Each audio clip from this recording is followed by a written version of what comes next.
ফেলুদা আমার পাশেই বসেছিল। কুকুরটা দেখে আমার কানে ফিসফিস করে বলল, ল্যাব্রাডর হাউন্ড, বাস্করভিলের কুকুরের জাত। বাবা এতক্ষণ একটাও কথা বলেননি। এবার বললেন, আচ্ছা, সত্যিই আপনার এইসব হিংস্র জানোয়ারের মধ্যে বাস করতে ভালো লাগে? বনবিহারী বাবু তার পাইপে তামাক ভরতে ভরতে বললেন, কেন লাগবে না বলুন? ভয়টা কিসের? এককালে কত বাঘ ভাল্লুক মেরেছি জানেন? ওয়াইল্ড অ্যানিমেল ছাড়া মারতম না। অব্যর্থ টিপ ছিল। একবার কি যে ভীমরতি ধরল, চাঁদার জঙ্গলে এক মার্কিনী সাহেবকে বড়াই করে টিপ দেখাতে গিয়ে 150 গজ দূর থেকে এক হরিণ মেরে ফেলল। আর তারপর সে কি অনুতাপ! সেই থেকে শিকার ছেড়ে দিয়েছি। তবে জানোয়ার ছাড়াও থাকতে পারবো না, তাই চালান দেবার ব্যবসা ধরলাম। ব্যবসা যখন ছাড়লুম তখন বাধ্য হয়ে বাড়িতে চিড়িয়াখানা করলুম। এদের নিয়ে বাস করার কি আনন্দ জানেন? এরা যে হিংস্র ও বিষাক্ত সেটা সকলেরই জানা। এরা তো নিরীহ ভালো মানুষ বলে চালাতে চাইছে না নিজেদের, অথচ মানুষের মধ্যে দেখুন, একজনকে আপনি ভাবছেন সৎলোক, শেষে হঠাৎ বেরিয়ে গেল সে আসলে একটা ক্রিমিনাল। অন্তরঙ্গ বন্ধুকেই কি আর আজকের দিনে বিশ্বাস করার জো আছে? তাই স্থির করেছি জানোয়ার পরিবেষ্টিত হয়েই বাকি জীবনটা কাটাবো, তাতে শান্তি অনেক বেশি। আমি মশাই সাতেও নেই, পাঁচেও নেই। নিজের সম্পত্তি একা নিজে ভোগ করছি, তাতে কে কি ভাবছে না ভাবছে সেই নিয়ে মাথা কামিয়ে কি লাভ? তবে শুনেছি আমার এই চিড়িয়াখানার দৌলতে পাড়ায় নাকি চুরিচামারি বন্ধ হয়ে গেছে। তাহলে বলতে হয় অজান্তে আমি লোকের উপকারই করছি। এই শেষ কথাটা শুনে আমি প্রথমে ধীরু কাকার দিকে, তারপর ফেলুদার দিকে চাইলাম। বনবিহারী বাবু কি তাহলে শ্রীবাস্তবের বাড়ির ঘটনাটা জানেন না? এই প্রশ্নের উত্তরের জন্য বেশিক্ষণ অপেক্ষা করতে হলো না, কারণ বনবিহারী বাবু বেয়ারা কফি আর মিষ্টি এনে দেবার প্রায় সঙ্গে সঙ্গে শ্রীবাস্তব এসে হাজির হলেন।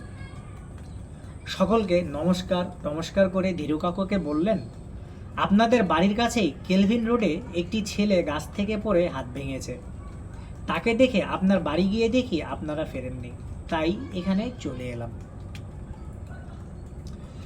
ধীরু কাকা শ্রীবাস্তবের দিকে চোখ দিয়ে একটা ইশারা করে বুঝিয়ে দিলেন যে তার আংটি ঠিকই আছে। বনবিহারী বাবুর সঙ্গে দেখলাম শ্রীবাস্তবের যথেষ্ট আলাপ। ছোট শহরে পাড়ার লোকেদের পরস্পরের মধ্যে আলাপটা বোধহয় সহজেই হয়। শ্রীবাস্তব ঠাট্টা সুরে বললেন, বনবিহারী বাবু, আপনার পাহারাদারেরা কিন্তু আজকাল ফাঁকি দিচ্ছে। বনবিহারী বাবু একটু অবাক হয়ে বললেন, কি রকম? কাল আমার বাড়িতে চোর এলো, আর আপনার একভি জানোয়ার কিছু সারা শব্দ করলো না। সে কি, চোর আপনার বাড়িতে? কখন? রাত 3টের কাছাকাছি। নেয়নি কিছুই, ঘুমটা ভেঙে গেল আমার, তাই পালিয়ে গেল। না নিলেও খুব এক্সপার্ট বলতে হবে। আমার বাচ্চা অন্তত খুবই সজাগ। 200 গজের মধ্যে আপনার বাড়ি, আর চোর এলেও আমার কম্পাউন্ডের পিছন দিয়েই তাকে যেতে হবে। যাকগে, আপনাকে ঘটনাটা জানিয়ে রাখলাম। কফির সঙ্গে একরকম মিষ্টি দিয়ে গিয়েছিল প্লেটে। শ্রীবাস্তব বললেন, সেটার নাম সান্ডিরা লাডু। সান্ডিরা লাডু, গুলাবি রেউড়ি আর ভুনা পেড়া, এই 3 মিষ্টি হলো লখনৌয়ের স্পেশালিটি। আমার নিজের মিষ্টি জিনিসটা খুব ভালো লাগে না, তাই আমি ওসব কথায় বিশেষ কান্না দিয়ে বনবিহারী বাবুকে লক্ষ্য করছিলাম। ওকে যেন একটু অন্যমনস্ক মনে হচ্ছিল। ফেলুদা কিন্তু দেখি এর মধ্যে 2টো লাড্ডু শেষ করে নিয়ে আমার কফির পেয়ালার উপর মাছি তাড়াবার মতো করে হাত নাড়িয়ে দারুণ কায়দায় আমার প্লেট থেকে আরেকটা লাড্ডু তুলে নিল। বনবিহারী বাবু হঠাৎ শ্রীবাস্তবের দিকে ফিরে বললেন, আপনার সেই বাদশাহী আংটি ঠিক আছে তো? শ্রীবাস্তবের হঠাৎ বিষম লেগে গেল। তারপর কোনো রকমে নিজেকে সামলে নিয়ে কাশিটাকে হাসিতে চেঞ্জ করে বললেন, ও বাবা, আপনার দেখি মনে আছে।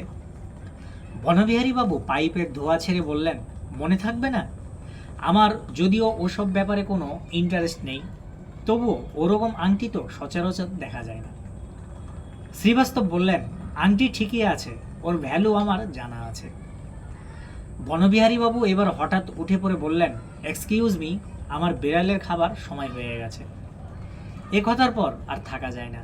তাই আমরাও উঠে পড়লাম। বাইরে এসে একজন লোককে হাতে একটা ব্যাগ নিয়ে বনবিহারী বাবুর গেট দিয়ে ভিতরে ঢুকতে দেখলাম। তার যে দারুণ মাসল সেটা গায়ে জামা থাকলেও বোঝা যায়। শুনলাম তার নাম নাকি গণেশ গুহ। বনবিহারী বাবুর যখন জানোয়ার চালান দেবার কারবার ছিল তখন থেকেই নাকি ইনি আছেন। এখন নাকি চিড়িয়াখানা দেখাশোনা করেন। বনবিহারী বাবু বললেন, গণেশকে ছাড়া আমার চিড়িয়াখানা মেনটেন করা হতো না। ওর ভয় বলে কোনো বস্তুই নেই। একবার ওয়াইল্ড ক্যাটের আঁচড় খাওয়া সত্ত্বেও ও আমার চাকরি ছাড়েনি। আমরা যখন গাড়িতে উঠছি তখন বনবিহারী বাবু বললেন, আপনারা আসাতে খুব ভালো লাগলো। মাঝে মাঝে এসে পড়বেন না হয়। এখন এখানে আছেন তো? বাবা বললেন, কদিন আছি, তারপর ভাবছি এদের একবার হরিদ্বারটা দেখিয়ে আনবো। বটে, লক্ষ্মণ ঝুলা থেকে একটা 12 ফুট পাইথনের খবর এসেছে। আমিও তাই একবার ওদিকটাই যাব করছিলাম। শ্রীবাস্তবকে আমরা ওর বাড়ির সামনে নামিয়ে দিলাম। ঠিক সেই সময় বনবিহারী বাবুর বাড়ির দিক থেকে একটা বিকট চিৎকার শুনতে পেল। ফেলুদা একটা হাই তুলে বলল, হায়না। বাপরে, একেই বলে হায়নার হাসি? শ্রীবাস্তব বললেন, তার নাকি প্রথমে হাসি শুনে গা ছমছম করত, এখন অভ্যেস হয়ে গেছে। আপনার বাড়িতে কাল আরো কোনো উপদ্রব হয়নি তো? ধীরু কাকা প্রশ্ন করলেন। শ্রীবাস্তব হেসে বললেন, নো নো, নাথিং। আমরা যখন বাড়িতে ফিরলাম তখন প্রায় সন্ধে হয়ে গেছে। গাড়ি থেকে নেমে শুনতে পেলাম দূর থেকে একটা ঢাক ঢোলের শব্দ আসছে। ধীরু কাকা বললেন, দেওয়ালির সময় এখানে রামলীলা হয়, এটা তারই প্রিপারেশন হচ্ছে। আমি বললাম, রামলীলা কি রকম? প্রায় 10টা মানুষের সমান উঁচু একটা রাবণ তৈরি করে তার ভেতর বারুদ বোঝাই করা হয়। তারপর দুজন ছেলেকে মেকআপ টেকআপ করে রাম লক্ষণ সাজায়। তারা রথে চড়ে এসে তীর দিয়ে রাবণের দিকে তাক করে মারে, আর সেই সঙ্গে রাবণের গায়ে আগুন লাগিয়ে দেওয়া হয়। তারপর গা থেকে তুবড়ি, হাওই, চরকি, রং মশাল ছড়াতে ছড়াতে রাবণ পুড়ে ছাই হয়ে যায়। সে একটা দেখবার জিনিস। বাড়িতে ঢুকতে বেয়ারা শ্রীবাস্তবের আসার খবরটা দিল। তারপর বলল, और एक साधु बाबा भी आया था, आधा घंटा बैठ के चला गया। সাধু বাবা?